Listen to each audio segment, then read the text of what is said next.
लखनऊ की एक कोचिंग में लगी भीषण आग में 15 मासूम जिंदगियां खाक हो गईं। मुख्यमंत्री योगी आदित्यनाथ इस लापरवाही पर लाल पीले हैं। अधिकारियों पर सस्पेंशन की तलवार लटक रही है और पूरे प्रदेश में चेक इन अभियान चल रहा है।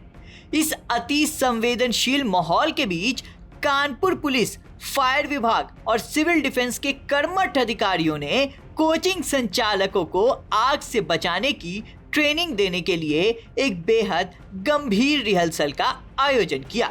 लेकिन इस 15 मिनट के कार्यक्रम में जो नजारा दिखा उसे देखकर तो आग भी शर्म से पानी पानी हो जाए। कानपुर पुलिस कमिश्नर ऑफिस पहुंचे 200 से ज्यादा कोचिंग संचालक जो अमूमन अपनी कोचिंग और घरों में एसी में रहते हैं, इस ट्रेनिंग की अहमियत को समझते हुए तपती धूप में सीधे खड़े रहे। मगर हमारे प्रशासनिक तंत्र के सुविधा भोगी सुरमाओं की त्वचा इतनी नाजुक निकली कि वे हरे भरे मैदान में, वो भी एक घने पेड़ के नीचे, बाकायदा छतरी लगाकर सोफों पर विराजमान हुए। साहब, लोगों को गर्मी न लग जाए इसके लिए बगल में बाकायदा कूलर चलाया गया। हद तो तब हो गई जब ये पता चला कि इन खाली सोफों को अधिकारियों के आने से घंटों पहले ही कूलर चलाकर बाकायदा ठंडा किया जा रहा था।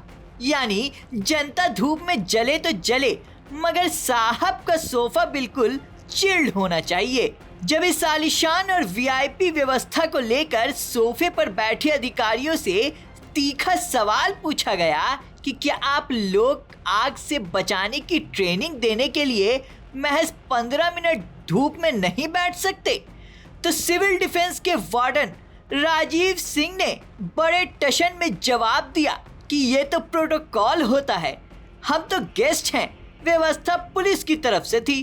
वाह साहब, क्या गजब का प्रोटोकॉल है।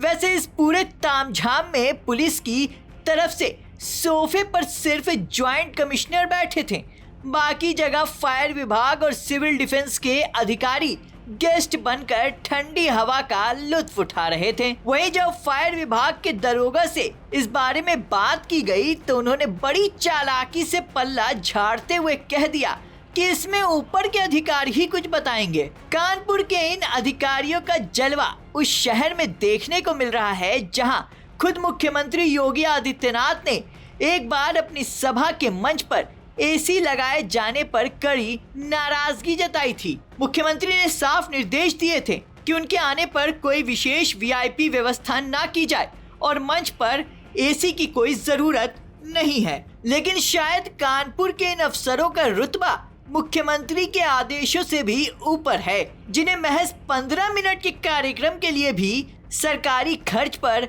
ऐसी नवाबी व्यवस्था चाहिए होती है।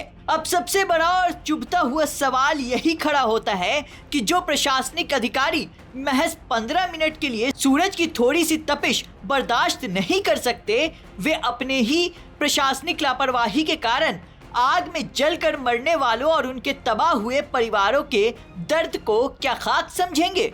आग बुझाने और आपदा से बचाने की ट्रेनिंग देने वाले खुद इतने सुविधा भोगी बने बैठे हैं कि जनता को तो नियमों का पाठ पढ़ा रहे हैं, लेकिन खुद प्रोटोकॉल के नाम पर सोफे और कूलर की ठंडी हवा बटोर रहे हैं।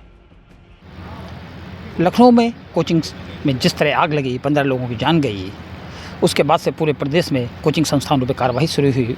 उसके बाद से पुलिस प्रशासन के और विकास प्रधानों को नए नए रंग देखने को मिल रहे हैं। कानपुर में भी एक ऐसे रंग देखने को मिल रहा है। आप देखिए कि यहाँ एक ग्राउंड है, इस ग्राउंड में आज शहर के कोचिंग संचालकों को, बड़े बड़े कोचिंग संचालक जिनके यहाँ आग के पूरे इंतज़ाम नहीं थे, उनकी कोचिंगों को सील किया गया था, उनको आज बुलाया गया है। और बुलाने के बाद पुलिस के अधिकारी, फायर ब्रिगेड के अधिकारी उनको साथ ट्रेनिंग देंगे और यहाँ पर आज उनको बुलाया जाएगा। ये देखिए रखा हुआ ऑक्सीजन सिलेंडर, इसके बाद आग जलाई जाएगी और फायर ब्रिगेड के लोग उनको ट्रेनिंग देकर समझाएंगे किस तरह से हो गया, कैसे तरह से अपने कोचिंग में बचाव करें। लेकिन उसके साथ एक और नज़ारा है। आप देखिए, जब उनको आग की ट्रेनिंग दी जाएगी तो पुलिस कमिश्नर के ऑफिस के बाहर जो एक जगह बनी हुई है पेड़ों के नीचे, वहाँ पर पुलिस अधिकारियों को बैठने के लिए भी इंतजाम दिया गया है।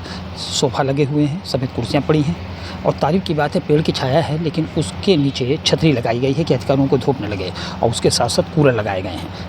2 घंटे से ये कूलर यहाँ चल रहे हैं, कोई अधिकारी नहीं बैठा है, कोई अधिकारी अंदर मीटिंग ले रहे हैं। लेकिन आप व्यवस्था देखिए, प्रशासनिक व्यवस्था देखिए, बिजली की बर्बादी देखिए और यहाँ की व्यवस्था देखिए कि खाली कुर्सियाँ पड़ी हैं, कोई नहीं है। इसके बाद चल रहा है वो देखिए, नागरिक सुरक्षा कोर की तरफ से यह व्यवस्था की गई है। एलिमेंट्री फायर सेफ्टी कार्यालय में आपका हार्दिक स्वागत है। जो लोग आएंगे उनको किया गया है, ये फायर विभाग की तरफ से किया गया है पूरी व्यवस्था। लेकिन आप सबसे बड़ी बात है, ये अजीबोगरीब बात देखिए, पूरा ग्राउंड खाली है, कहीं कोई बैठा नहीं, सारी कुर्सियाँ खाली हैं। मीडिया के लोग आ गए हैं, जो कोचिंग संचालक वो अंदर बैठे हैं, पुलिस अधिकारी उनसे मीटिंग कर रहे हैं, उनको भी यहाँ डेमोन्स्ट्रेशन दिखाया जाएगा। लेकिन उसके पहले 2 घंटे तक यहाँ पर ये जो कूलर चल रहे हैं खाली, ये किसके लिए चल रहे हैं? दूसरी बात है, अगर आधे घंटे 1 घंटे का डेमोन्स्ट्रेशन होता है तो अधिकारी इतने छुई मुई के पेड़ नहीं हैं कि धूप में अगर खड़े हो जाएंगे तो कुम्भला जाएंगे। उनके लिए छतरी और सोफ़ा ज़रूरी है, साथ में कूलर भी ज़रूरी है। कूलर की ठंडक ज़रूरी है, लेकिन वो ठंडक कितनी अच्छी होती अगर इन कोचिंगों में आग नहीं लगती। पहले से अधिकारी और विभाग, फायर विभाग के लोग इसकी चेकिंग करते रहते तो कितना अच्छा होता। यहाँ फायर विभाग के और लोग भी हैं, हम इनसे भी बात करते हैं। फायर विभाग क्या क्या करेंगे यहाँ पे फायर विभाग के। लेकिन आप देखिए, हम उसे बताते हैं आपको कि आप फायर विभाग से हैं ना, फायर विभाग से, तो क्या क्या करेंगे यहाँ पे आज? यहाँ पर सिलेंडर की आग को किस प्रकार से बुझाया जा सकता है। अगर मान लीजिए घर में छोटी आग लगी लकड़ी की या फिर प्लास्टिक की, उसकी तरह जाए इस तरफ। तो आपका नाम प्रदीप कुमार शर्मा है, क्या जी, है जी, आप जी। यहाँ पे? मैं सेकंड ऑफिसर हूँ कर्नलगंज से। कर्नलगंज में? जी। अच्छा, तो क्या क्या कर दिखाएंगे? क्या क्या हम लोग यहाँ पर सिलेंडर जो होते हैं घरेलू, घर में महिलाएं जो प्रयोग करती हैं उसमें आग लग जाती है, तो उस समय घबराना नहीं है, आग को कैसे बुझा सकते हैं कोचिंग वाले कुछ भी कहाँ घरेलू हैं? चीज़ों से। कोचिंग वाले अभी अंदर बैठे हैं, कोचिंग वाले अंदर मीटिंग। हैं, वो अभी आएंगे यहाँ पे डेमोन्स्ट्रेशन जी, करने। जी। ये सारी व्यवस्था आप ही लोगों की है? हाँ, सर की तरफ से है। लेकिन एक सवाल भी उठता है कि वो सवाल जब आप सर दे पाएंगे। लेकिन ये चीज़ नहीं, 2 घंटे का 1 घंटे का प्रोग्राम होगा, मुश्किल से कितनी देर का होगा? हाँ। 1 घंटे का प्रोग्राम। उसके लिए अधिकारियों के लिए छतरी, सोफा, वो लोग हमसे नहीं, सर से बात करिएगा। इसके लिए हम अच्छा लगता है क्या कि नहीं, इसके लिए हम नहीं जवाब दे सकते हैं। तब इसको ठंडा करने के लिए आप उनको ट्रेनिंग दे रहे हैं, उसके बाद अधिकारियों से बात, वो ठीक है। व्यवस्था सब ये फायर अधिकारी हैं, इनका बिल्कुल जायज़ कहना कि अधिकारियों से पूछे, क्योंकि ये क्या कहेंगे इसमें। लेकिन देखिए, ये उदाहरण है आपको पूरी व्यवस्था का, हमारी सरकारी व्यवस्था का, कि कुछ देर, सिर्फ 1 घंटे से भी कम समय में कोचिंग संचालकों को यहाँ आग से बचाव के उपाय सिखाए जाएंगे। उसके लिए अधिकारियों को कहीं गर्मी न लग जाए, धूप की तपिश न लग जाए, उसके कूलर और उसके बाद छतरी, और छतरी भी लगी है पेड़ की छाया में, और सुबह खाली है और 2 घंटे से कूलर चल रहे हैं। ये व्यवस्था है। काश इस व्यवस्था पे किसी बड़े मुखिया की नज़र पड़ जाए तो इसमें सुधार हो जाए और इन अधिकारियों को ये भी नज़र आ जाए कि आग लगने की गर्मी कैसे होती है। कैमरामैन अजय गुप्ता के साथ रंजय सिंह, कानपुर से रंजय सिंह की रिपोर्ट, यूपी तक।